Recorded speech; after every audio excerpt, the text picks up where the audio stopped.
Marriage is the easiest thing on the planet. Said no one ever. Ever. This is the talk I wish someone would have given me 42 years ago.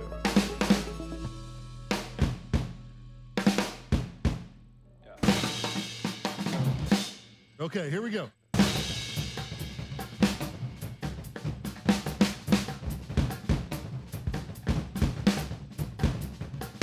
I don't know who I'm talking to, but I'm talking like a gangster because I'm telling the enemy he's not going to have your marriage.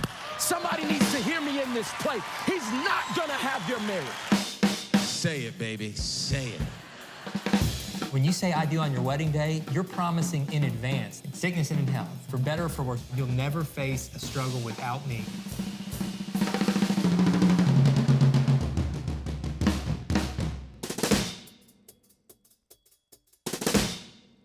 Hello and welcome to today's XO Now workshop. My name is Cassie Maldonado and I'm so excited to have Sean and Lanette Reed joining me shortly for our empty nesting workshop. It's going to be a great conversation, so stay tuned.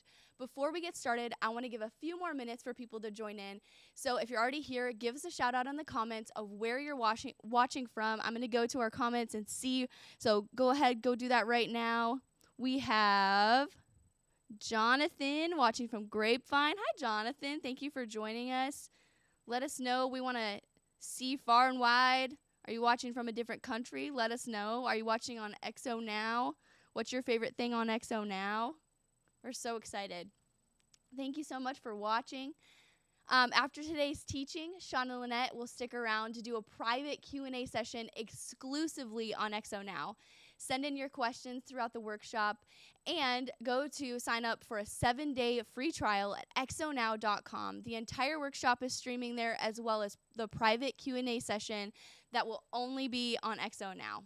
All right, let's see if any more people have joined us. I'm going to go back to our comments.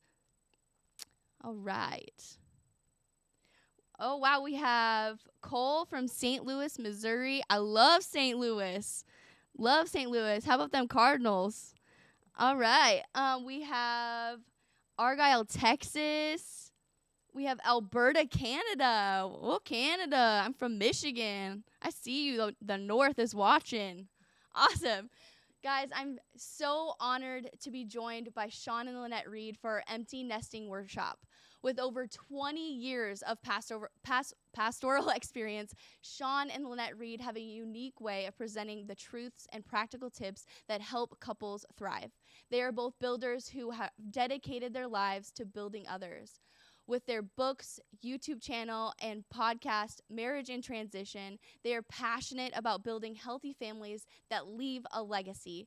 As a part of the XO Marriage team, the Reeds are speakers and authors. Lanette is our mediator director and a nationally certified mediator trainer. Sean is a teaching pastor at Open Door Church in North Carolina, and together the Reeds have 3 adult children. Sean and Lanette, it is so great to have you here with us today. It's going to be so great. Can you guys give us just a little clue in on what you're going to be talking about today? Okay, today we're going to discuss some of the highs and the lows of empty nesting, and some of the questions that each couple needs to process as you're navigating this new season that you're in. That's one of the most difficult things is, are we having the right conversations? Are we processing how we're feeling about it emotionally and what that should look like for every couple? Wow, I'm so excited. Guys, all right, let's get into today's teaching. Remember, if you are on XO Now, drop your questions in the chat at any time for the Reeds to answer at the end. Sean and Lanette, thank you so much for being here. Take it away. All right, what's up, guys? Listen, we are so excited to share with you just a little bit or a couple of nuggets about how to empty nest well, because there's definitely a wrong way to go about being an empty nester. So for the most part, for the majority of our marriage, we've been parenting. So we've been married 23 years and our oldest is 24 years old. So I want to say, like, for the jump, it's been all about the kids. Yes, right? And we are basically in a process of basically being newlyweds almost for the first time. Discovering one because another. we've never had that. And so we have 3 children that are now all exiting college, basically. One of them's graduated college. And so we're now in an interesting spot of figuring out what life looks like now. And to be honest with you, it's kind of fun Yeah. for us. But a little nerve-wracking, just a little bit. Yeah. Why is it nerve-wracking for you? Well, it's a little nerve-wracking because, like I said, we've been parenting for the majority of our marriage. And so it's been all about the kids. And we have a healthy marriage. Right. But there are still times when the house is silent. I love to clean. There's nothing to clean, right? There's nothing to do. I don't miss that at all. And so it's like I think no one really needs my attention. I get that. So there's like a void. And I can only imagine. And in both of our cases, we were working as parents. But I can only imagine, like, if you're a stay-at-home mom and all your whole world revolved around basically doing something for, providing for, nurturing your children, and all of a sudden they're adulting. And it's kind of like, what does that transition look like? And I do know some men who are kind of around my age, where Lanette and I, we do look young. And so sometimes people look at us and they're like, especially Lanette, and they'll look at us and they're like, I can't believe y'all are empty nesting. Okay, we're both 42. And I got to a place as a man where it was kind of like I was facing like a midlife crisis kind of. And I was trying to process emotionally like what I'd accomplished and what I needed to do with the rest of my life, and the whole empty nesting process kind of exaggerated it. It heightened sped it up, some of those emotions, because it was like, okay, my kids are grown now. What in the world are we supposed to be doing? And so one of the things we want you guys to really get is that one of you all may be doing great. You may be doing wonderful. And you may look at your spouse and they're struggling with anxiety or depression. They may be dealing with grief and sadness.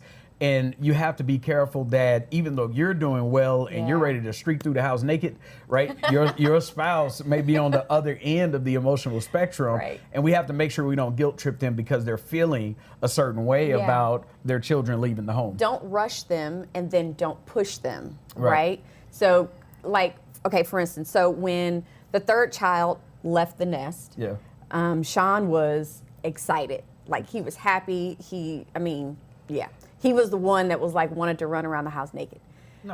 Me, on the other hand, I was like, my babies, I love them. I want them to go. I want them to succeed, and I want them to experience life. But for me, it really felt like a part of me just kind of came to an abrupt halt, even though I thought I did a really good job prepping myself for that moment. And that's the thing. The truth of it is, different emotions are going to hit you at different times. For me, my grieving kind of happened as they were graduating. And so I'll never forget, our whole world revolved around our kids' sporting events, choir concerts, back to school shopping. Like, all of that was our world. So even our calendar, our schedule was based around spring break and summer vacations and Christmas breaks. So if we were going to plan anything as a family, and I know y'all can relate, if y'all can relate, make sure y'all holler at us in the comments. But basically everything about what we did, it was rooted around their schedule. And so we got to our son's last basketball game. Oh my gosh. And it was just like, I'll never forget it. It was one of the, they made it to the playoffs. And then all of a sudden they lost, I think, in the second or third round. And it was one of the most quiet, awkward car rides home. But mine wasn't about the game. It was the fact that a whole season had ended. That was it. And then our daughter basically, choir program. It was both our daughters. They had choir programs that kind of closed out that chapter. That was it. And I was bawling at those events because it was just like, oh my God. Yeah. This will never be the same again. Yeah. And I know some of you all feel the same way. So how do we go about processing this season and moving into the next thing without feeling bad about ourselves or the new season that we're in? Because not only are you shifting from parenting in a different manner now, because you're basically releasing control to them in some ways, but then also at the same time, who are you as a couple? Like, are you guys good? Is your marriage healthy? Are you guys okay? And so we want to give you guys a few questions that you and your spouse need to discuss and that you may need to process. And so the first one, we're going to go through 7 different questions that are very important for you all to process. The first comparison, if you will, is, am I resting or am I restless? Am I resting in this new season or am I restless? Yeah. And so when we talk about being restless, we're talking about restless in your new normal. Some of you all may be familiar with the term, and it's not a 100% clinical diagnosis or condition or something, but it's a basic term that describes what some people feel, which would be empty nest syndrome. And empty nest syndrome, basically, you're going through extreme sadness, some grief, maybe even anxiety, right? Are you restless? Yeah. And if you are, have you tried to suppress it, or have you talked to your spouse about it? Right. I remember when I was going through, the empty nest transition. So there were places in the house that would be a trigger for me, like walking by their room, putting their clothes away, moving something that belonged to them, and it would just trigger. And I was beginning to become restless. And so at first I tried to suppress it a little bit. I tried to, play it off, downgrade it a little bit. But then after a while, I couldn't hold it in much longer. And so I just had to talk to Sean a little bit about what I was feeling. Yeah. And honestly, that actually gave me an opportunity to rest and to really let me know that that was normal. Yeah, it's kind of weird because you're used to meeting their needs. You're used to the noise in the house. You're used to cooking bigger meals. And then all of a sudden, you're in a whole different season where the groceries have changed. The money hadn't changed for us because we still spend it, but now we're spending it in 3 different states because our children have gone to different states.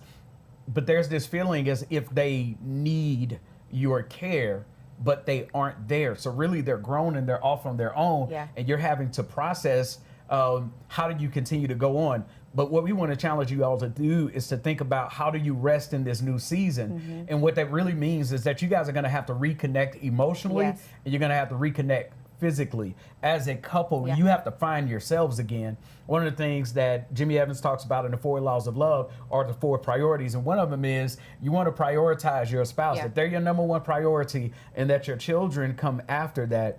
And so it's really important that you begin to reprioritize and say, you know what, that season is now coming to a close and it's about us right now. How do we reconnect on an emotional and physical level? Well, it's really important because if you allow that restlessness to really get at you, it'll actually isolate you rather than coming together with your spouse and leaning into him or her. And so allow that, that tension, allow that uneasiness, allow that kind of that moment of, I just don't know what I'm feeling, lean into your spouse a little bit more, and that'll put you on a pace to empty nesting really well. And this is where it's huge that you, as the spouse that's on the other end of it, where you're not grieving as much and you're not feeling the depression or the anxiety. You're like, let's party! Yeah, you have to be extremely empathetic. And that's what Lanette was saying earlier, is don't rush them through it, right? Don't shut them out, because what they're feeling is real. Like, that's something that they're going through, and they may have to get therapy. You may have to process that. But the biggest thing you can't do is silence yourself when you're going through this kind of grief. You have to actually communicate it. And one of the things that strategically may soften the blow for you is that you may need to plan time to FaceTime with your kids, once a week or something, or you may need to plan a family trip to where you guys are going to gather a little bit later on. The next thought is, are you releasing or are you reeling? And when we say reeling, we're talking about, are you pulling them back in? Are you releasing them, or are you reeling them back in? And when we talk about releasing, what we're talking about is, are you allowing them to do adulting, okay? Are you allowing them by letting go of some of the control? Look, you can even let go of some of the bills, okay? But you're at a place where right now you should be mentoring rather than controlling. Yeah, and I think if you are reeling them in, then you have to understand you may be reeling your kids back in, but again, you're further isolating yourself from your spouse, and should be a time of reconnecting, getting to know one another a little bit more. So like I said, we only had 4 months, 6 months, and then Brandon was born early on in our marriage. And so we really haven't, besides dating, getting to know one another it's a whole new thing for us. And so we had to be willing to release them, let them be them, allow them to be the adults that they're trying to grow into, and then turn around, face your spouse, and really dig in deeper. And actually, again, empty nesting is an opportunity to simply just get closer with your spouse. Right. But I will say it was difficult because you're stuck in this place, that, especially if your kids are in college, you're there's still a balance. helping. You're still helping them. You may be sending them food money, or you may be coordinating your schedule, with them to help pay tuition or something. So part of you is communicating with them responsibility, but you're also releasing responsibility. So it's this weird balance and tension of they're no longer high schoolers. Right. They are grown, but they're somewhat dependent on you. And this also goes into maybe your children are much older, and so you're switching from really parenting them to actually coaching them. Exactly. It's before Yeah. it was, no, you will do this because I said so. That's very good. Now it's like, well, if I were you, Yeah. early in my days. So it's the difference between like hovering over them and being a covering for them. Yeah. And there's a huge difference. When you're hovering over them, it's basically you're still trying to tell them everything and do everything and plan everything with them and for them, as opposed to just covering them and being a nice guide. So be careful that you're not inserting yourself into places that they should be handling on their own. That's a really great way of thinking about it. And you can't allow your fears and what your personal experience was growing up to dictate and determine what their life and their experience is, because it's two separate things. Yeah. And if you impose your life, you basically could be projecting onto them something that happened in you, and that'll be detrimental to them. Yeah. And so we're going to talk about this a little bit later, because one of the fun things is today we actually have our son Brandon with us. And when we bring him in, we're going to talk about the lack of communication. And that's going to be something that's kind And of honestly, we don't know what he gonna say. All right, so the third thing, regretting or renewing. Y'all, this one is huge. Are you or am I regretting or renewing? And there's a reason why we're saying are you or am I, because one spouse may be in a different place than the other one. And you guys need to process these questions and talk about it together. For instance, are you regretting something that you feel that you failed to give them as a parent? Are you regretting? Are you at a place to where you're saying, man, I wish it was kind of interesting before we were live. Lanette was saying, whatever wasn't done to a degree, it's too late now. Yeah. And so you have to let it go. You really do. You have to understand that there are no perfect parents around. There aren't any perfect parents around. We can't go back and redo when they were 7 or when they were in 7th grade or when they were seniors in high school. You now have to say whatever was done is done. Right. But who are we now as Yes. parent to child, and how do we make the most of the time that we have now? And you should be renewing. Go on a marriage retreat, right? Yes. What are your life goals right now? It's not too late to start over, regardless of how long you've been an empty nester, regardless to how old you are. If you're still breathing, if you're watching this, That's right. there's still life in you. You have vision, you Preach have it, sister. purpose. And so what are the things that you aspire to do, places to go, Yes. things to, experience? So, don't live in regret, but know you have much more life after this. And now is the time to simply be about it. Like, go Yeah. out and do it. And of course, we have a whole resource at EXO where we have our vision retreat. And I would encourage every couple to do a vision retreat, to where you either take a staycation or you go away on a vacation, and you may need to rediscover, like, okay, now that we're in this different season. And let me just say this real quick. You have to realize that you're in a different season. And I know we're talking about a lot of different resources, but the reason why we're saying that is because sometimes if you're too passive, then you're just allowing the circumstance to happen to you, and your emotions will run amok. They will drive you nuts if you don't become proactive. So something in you has to say, okay, now that we're in this new season, what are we going to do about it? How do we avoid regretting this new normal that we have by being bitter about what we didn't do for one another? Look, some of you all, listen, when it came to the law of priority and pursuing one another, maybe you didn't go on dates because you were so busy with the kids. Maybe you guys did allow your romance to fall apart. Maybe you weren't putting each other as a priority and your kids were in the wrong place. You can either live with regret, or you can say, you know what, what's done is done, but we still here. how do we renew what it was that we had between one another, and we move forward from it and allow this to make us stronger? One of the things I would say is, renewing or regretting is, he said this is a new season. So this also may be a great opportunity for you to seek some healing. That's right. I know that there have been moments in my life early on while, parenting, where I pushed myself aside. I pushed my needs or the health or my emotional health aside, and I didn't seek counsel or didn't get the help that I needed. Now that they're gone, now is the time to put you first and seek counsel, seek wisdom, so that you can live this next season on a better note. Be good to yourself. Yeah. All right, the next one. Am I romantic or am I remote? Are we being romantic toward one another, or are we separated, remote? Are we chasing one another? Yeah, are we chasing each other? Romance, sexuality, you might have to figure it all out over again, right? You may be at a place where hormonally you've changed. Oh, yeah. Libidos is all over the place. Physically, you may not like what it is that you see when you look into the mirror. Like, there are all types of changes that are going on the spectrum of trying to figure out where you are romantically. Yeah. The one thing you don't want to do is go to your corner of the house and they go to their corner of the house, and you live this lower than average, sexual intimacy or pursuit of one another. Yeah. No, man, you got to put in some work. If you, and I remember, this is interesting, if you say that you're just not feeling it, you have to work your way into feeling it. If you're feeling like, man, I don't have the words, or the energy is just low, you got to work up that. You got to stir like the fire. You know what I'm saying? And it start off small, but you keep adding to it, and it'll set ablaze. And it'll start burning, and a burning stronger, and it'll get romantic. Okay. All right. Okay. Next one.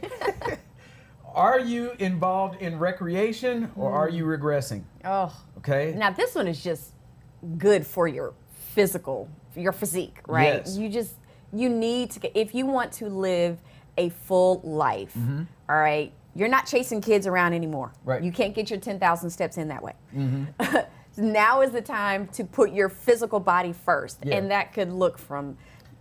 Because if you're just sitting around the house just moping about how you don't have your kids there anymore, how do you expect to come out of that dark place? Girl, get your body back. Brothers, do what you got to do. Yeah. Find some friends. Yeah. Find some friends, and y'all go hang out and go do some double dates. There's community that is to be had. Yeah. But sitting around with a remote on your lap, just looking at TV all day long, listen, Lanette and I are traveling the most that we ever had in our lives. We're doing more than we've ever done. And I want to tell you the God's honest truth, I'm not exhausted. I'm loving what we're doing right now, because this is something we discussed in our vision. This is something we talk about in Marriage in Transition, our book, which is really big. The latter part of the book deals with how to shape your life around building your legacy, and it energizes us. And so I get up 5, 6 a.m. in the morning, I'm at the gym, and I'm working out for like an hour, hour and a half. Lanette's doing her workouts and stuff like that. Not that early. Okay, but she's doing her thing. Yeah. She's also, and there was a season where we kind of lost this, but she had to find her new fun. What was fun like now that it didn't revolve around the kids' games? Or what was fun like now that, and Brandon's like my best buddy. And so like we would go play basketball together, we would, practice together. All of that was gone. Yeah. I had to find that vibe for myself, because we didn't have that anymore. I also want to ask you, what is a goal that you've pushed aside, right? Everybody has goals and aspirations and dreams. And I want to challenge you to rediscover that. Sit down, maybe on that writer's retreat, or maybe if you got some time, and just dream again. Yeah. Just think to yourself, what are the things that I wanted to do when I was younger? And figure out how you can do them again, and then share them with your spouse. Yes. And figure out how the both of you can do that. Yeah. So another one, the last one, and then we're going to dive into a discussion with Brandon. Are you reimagining, or are you repeating? Are you repeating the same old redundant behaviors, same old just accepting life as it's hitting you? Or are you reimagining the future and dreaming of the possibilities of what could be? Now, part of this is where you guys are going to go on vacation, dream big. and then talk to each other about it and plan it. Yeah. Reimagine the type of lifestyle that you want within your home. Some of y'all, you don't need as much square footage anymore. I was just about to say that, yeah. Talk about it real quick. Yeah. So I love a big house. I love all the rooms. I love the big backyard. But honestly, all of that is for the children. Mm-hmm. Maybe you don't want your children to come home as often anymore. Yeah. So it's okay for you to downsize. You get a condo, get an apartment. It's okay to shift your whole life. You mean that they shouldn't feel guilty because they're okay with the kids coming for a short amount of time and then leaving and then leave. And it's okay for them to have leave. fun and go on a date without the kids And leave. and be okay? It's okay. It's okay. You got to reimagine your future now and understand y'all can pick a place that doesn't have to be in a specific zip code because you're trying to find the right school district. Yeah. Like a lot of our housing choices, like everything that we did revolved around, planning around them. And so now you can change things up, okay? Yep. So we're going to bring in Brandon. Now that we've kind of given those questions, this is our son here. And I want to say, first question, and we're putting him on the spot, y'all. He's in the hot seat. Say hi to the people. Hello, everybody. Okay. So, for you, did you feel when you went off to college?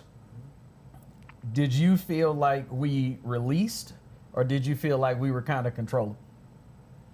You can be honest. I thought you guys actually did very well. I thought y'all were right in the middle between releasing and controlling. Okay. Okay. Yeah, I would say y'all were far enough to kind of let me do my thing, but close enough, like if I needed help, if I wanted to talk, call, come home, y'all were like close enough for me to do that. Okay, so I will say, at least from my perspective, I wanted to talk to you every single day. Was that? I was good with a text message. Yeah. No, I needed to hear your voice, especially early on. Now, not so much, but I wanted to hear your voice every day. Was that too much for you at the beginning? Was that too much for me at the beginning? No, I think it's kind of interesting.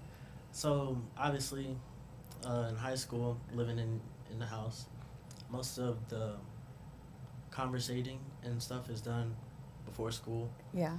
When I come home after school, so we don't really have casual communication, like over text or over calls, because we're having those conversations like in person or like while I'm at home. So my friends know I don't respond to texts. Yeah. Best friends know I don't respond to texts. You gotta call me, or I might not call you back. So when I left for college, it was kind of that same vibe, but you guys didn't know that about me because I was in the house.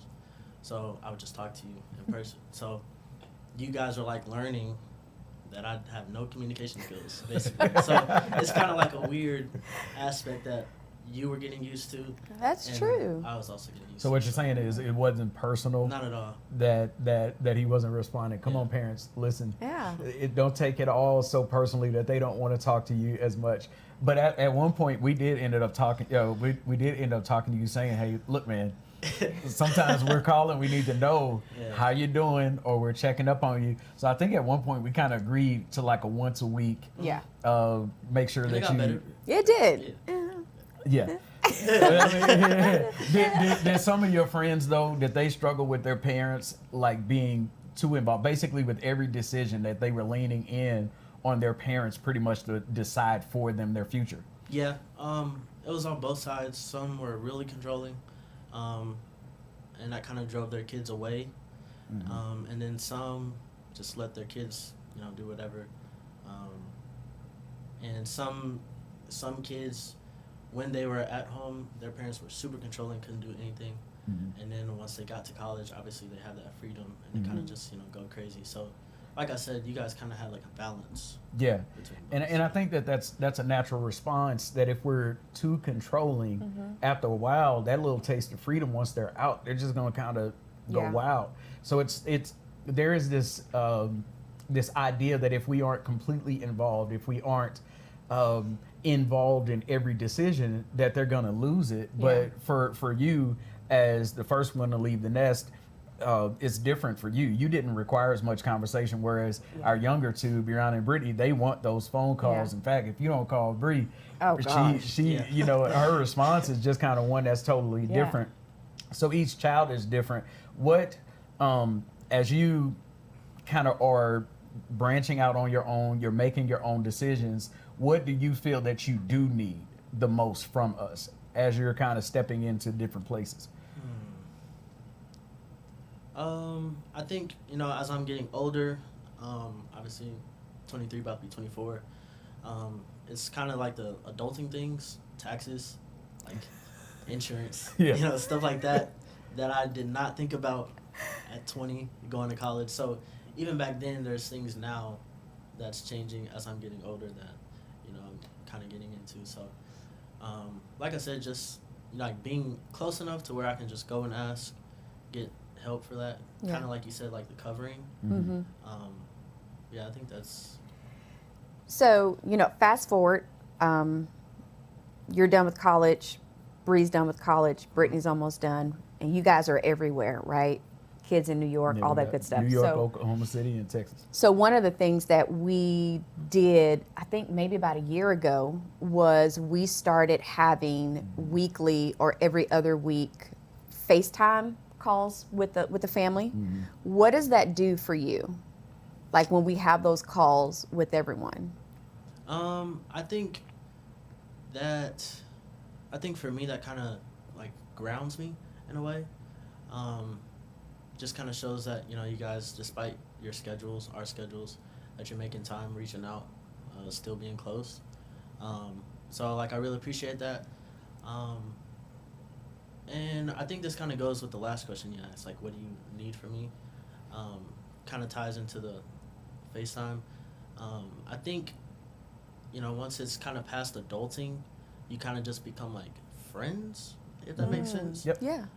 So that's kind of like the next thing, just, you know, somebody that I can go to for anything, not be judged. Yeah. If I do make a bad decision or like something like that. You see me as your friend. Yeah. Anyways. I will say this. We took a family trip. And one of our goals, Lanette and I, part of our vision is that we actually want to do at least a family trip, one a year. And it's hard because everybody's schedules is all over the place. We also would like for us to still have Thanksgiving and Christmas together.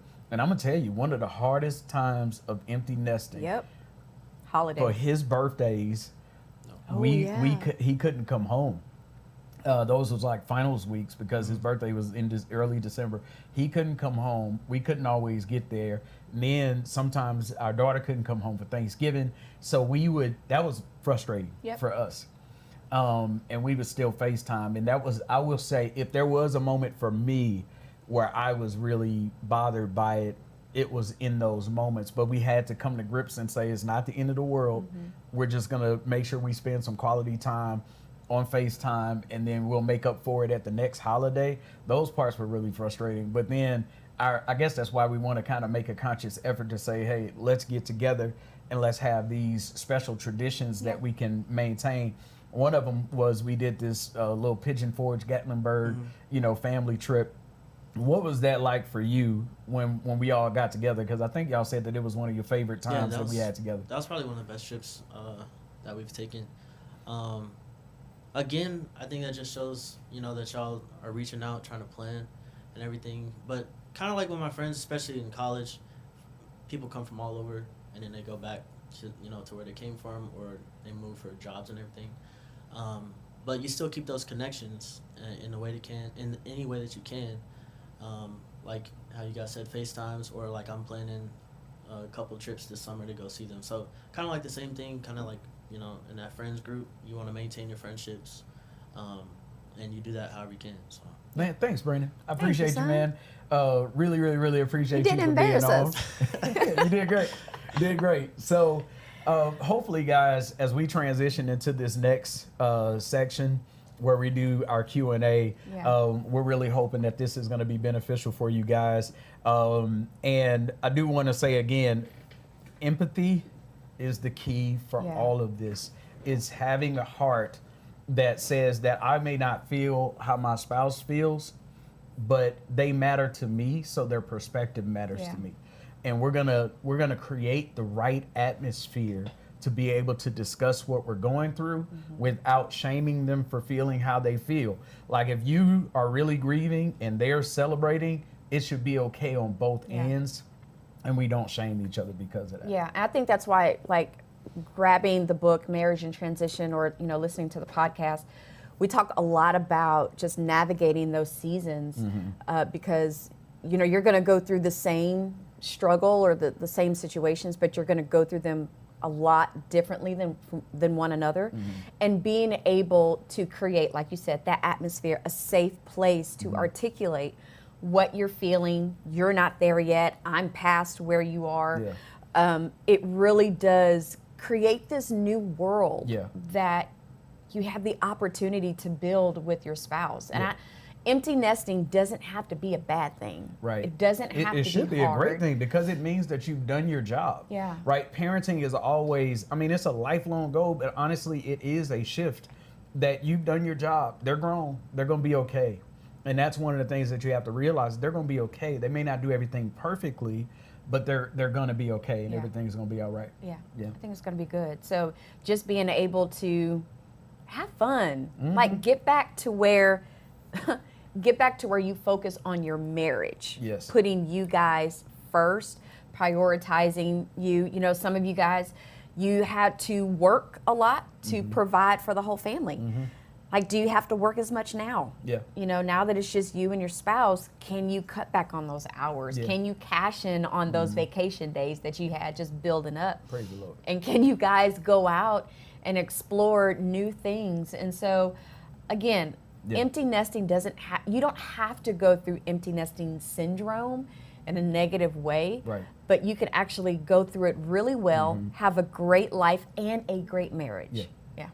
Yeah. So I think it's good. Well, thank you so much, Sean and Lanette, for doing this today. It's been so good. I'm not even close to empty nesting, 2 and an 8-month-old, but Ooh, yeah. goals that your kids are your best friends, because she's my best friend right now, but we'll see. You know what I mean? Yeah. She thinks I'm pretty cool right now. Just hold on. And I love that you guys talked about reimagining romance when it comes to that time. Like, it doesn't have to be this sad thing, but it's a chance to be like, hey, get to know them again. Absolutely. And reimagine what it looks like to be in love and in teenager mode again, I guess. So that's amazing. Thank you so much for sharing that with us.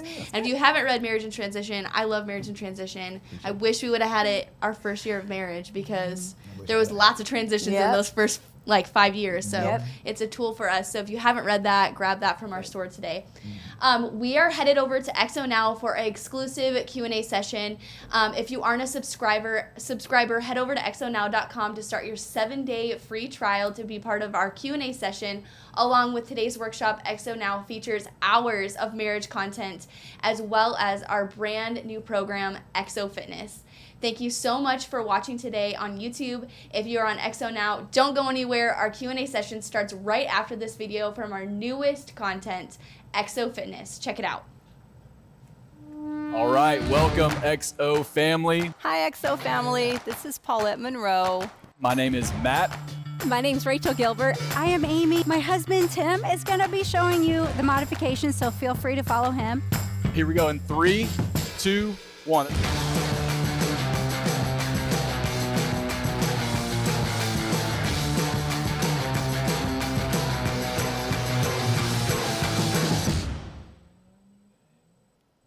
Welcome to our exclusive XO Now Q&A. If you have questions, drop them in the chat anytime, and let's jump right into our questions. You guys ready for the first one? Yeah, let's do it. Okay. How do you start a new season in your marriage if you and your spouse have never known marriage without kids and have no jumping point? What if our entire marriage was based upon kids? That is a really, really, really great question. Honestly, this is where we've come from. So this is like the story of our lives. The thing I would say is it really does begin with intentionality. It begins with intentionality, and you can look at it from a negative perspective to where you